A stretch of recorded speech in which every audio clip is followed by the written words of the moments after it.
Olá, irmãos e irmãs. Como dizem por aí, agora estamos em outro patamar. Superamos o patamar inicial da ruptura com o mundo e agora iniciamos um novo estágio, a prática das virtudes. E assim começamos no quarto degrau da nossa série, A Escada do Paraíso.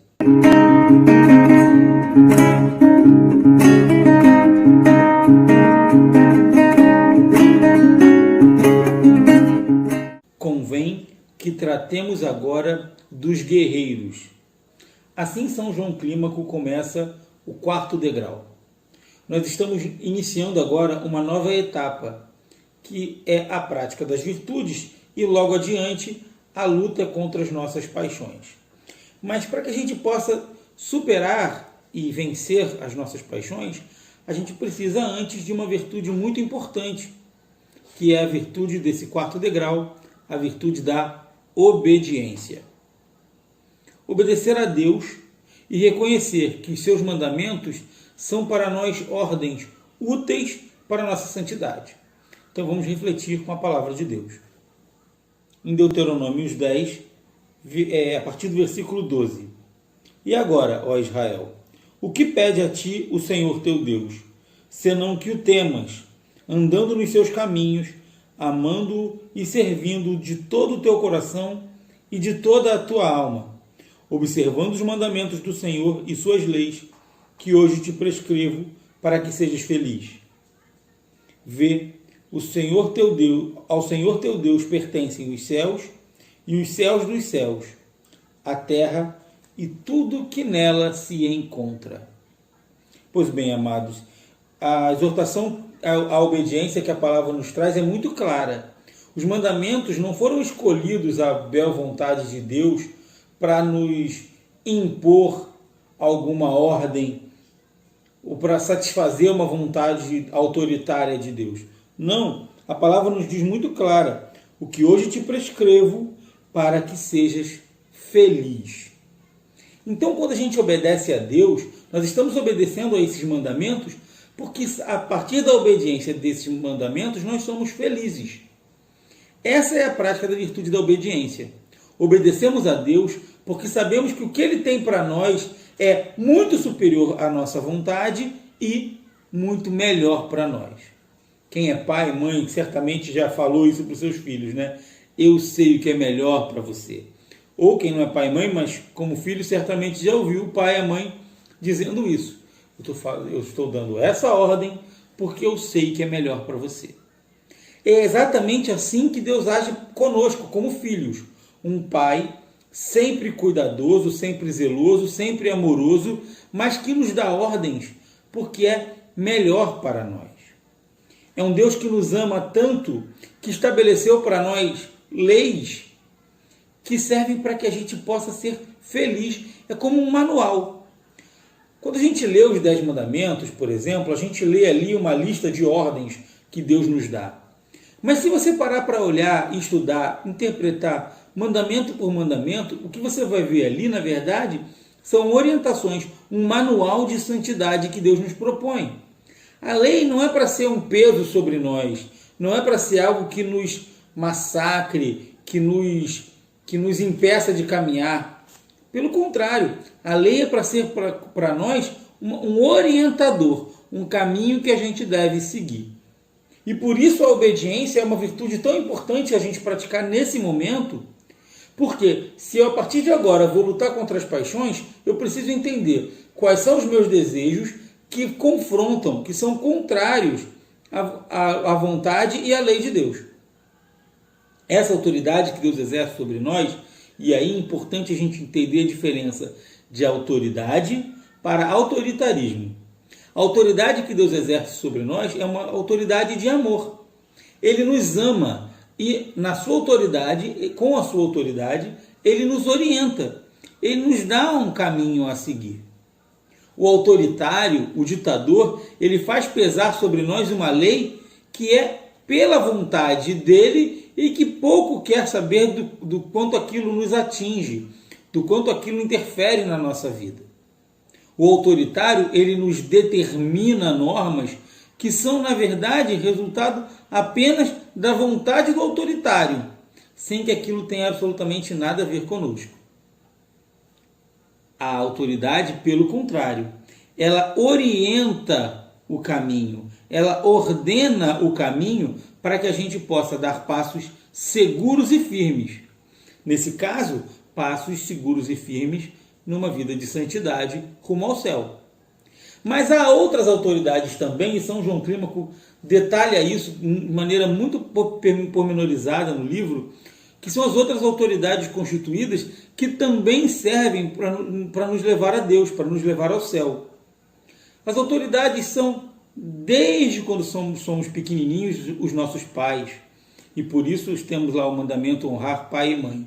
E na interpretação desse próprio mandamento, a gente vê as outras pessoas que exercem autoridade na nossa vida. Depois dos pais, os professores, os catequistas, os padres, os confessores, as pessoas que nos dão direção espiritual, os coordenadores de pastoral. Todas essas pessoas, quando exercem a sua autoridade, refletindo a autoridade de Deus, elas estão ordenando o nosso caminho para que a gente siga um caminho de santidade. Essa obediência nós precisamos ter de maneira firme. Não significa que a gente não possa questionar determinadas autoridades em determinado momento da nossa vida, por exemplo, numa atividade pastoral. O coordenador dá determinada orientação, determinada diretriz. Nada impede que a gente questione aquela direção, aquela orientação que ele nos deu, porque ele está lá para coordenar, para dar ordem junto, ordenar as coisas junto de todos os agentes de pastoral. Mas o nosso questionamento respeitoso, respeitando a autoridade que aquele coordenador recebeu do próprio Deus. A mesma coisa é o pároco, né? Ele está lá para administrar toda uma paróquia, todas as atividades pastorais. E a primeira e maior intenção que o pároco tem é o bem da vida paroquial. Então, e é claro que em muitos momentos a gente, quando tem certa abertura com o pároco, a gente pode conversar, questionar, tentar ajudar a dar uma orientação, a estabelecer uma direção, mas sempre respeitando a autoridade que é do pároco. Ao longo da nossa jornada da vida de santidade, é muito importante que nós tenhamos diretores espirituais ou confessores, pessoas que Deus separa para nós, para que a gente possa abrir o nosso coração e receber deles uma direção específica para a nossa caminhada espiritual. Aquelas pessoas vão estabelecer para nós orientações, direções que muitas vezes vão parecer loucura, mas respeitando essa autoridade que ele tem sobre nós. Por quê? Foi escolhida por Deus, porque nós damos a ela, depositamos a ela a nossa confiança, nós vamos ser-lhes obedientes. Essa obediência que nos leva a continuar com firmeza na vida de santidade. Porque se eu não sou obediente a nada e nem a ninguém, se eu não reconheço a autoridade de Deus e a autoridade de ninguém à minha volta, eu caminho como eu quero. E eu posso garantir a vocês, a escada rumo ao céu não tem atalhos, não tem desvios. A escada é um caminho reto. Por isso ele é um caminho seguro. Porque não tem ali na frente uma curva à direita e uma escolha à esquerda. O caminho é reto. Basta a gente saber o caminho que estamos seguindo. E por isso a obediência é uma virtude muito preciosa para nós que estamos ainda no início dessa caminhada. Demos agora um passo importante, rompemos com o mundo, estamos agora praticando as nossas maiores virtudes. Mas a virtude inicial é a virtude da obediência. Reconhecer as autoridades, sobretudo, reconhecer a autoridade de Deus, como a palavra nos fala, né? Amar e servir de todo o coração e de toda a sua alma. Essa autoridade de Deus que ele exerce sobre nós é soberana, é suprema. E por isso ele estabelece para nós os mandamentos. Por isso ele estabelece para nós essas diretrizes, esse manual de subida ao céu. E a partir dessa autoridade de Deus, do reconhecimento dessa autoridade de Deus, nós vamos também perceber a autoridade que Deus outorga a outras pessoas ao longo da nossa caminhada. E aqui eu já falei, já dei vários exemplos. Também os governantes, também aos professores, também aos diretores, autoridades diferentes em etapas diferentes da nossa vida. Importante que a gente também saiba entender o que é uma autoridade vinda de Deus, o que é uma autoridade vinda da legalidade do mundo, mas que essa autoridade, para que ela seja boa para nós, é preciso que ela nos oriente no caminho da felicidade, no caminho da salvação. Porque é isso que a palavra nos fala. Os mandamentos são para que a gente possa ser feliz. Então a gente pode obedecer a Deus com tranquilidade, com firmeza, porque a gente sabe que o que Ele nos determina é para que a gente seja feliz. E para terminar essa reflexão sobre o quarto degrau, vamos aqui São João Clímaco nos fala no final desse capítulo.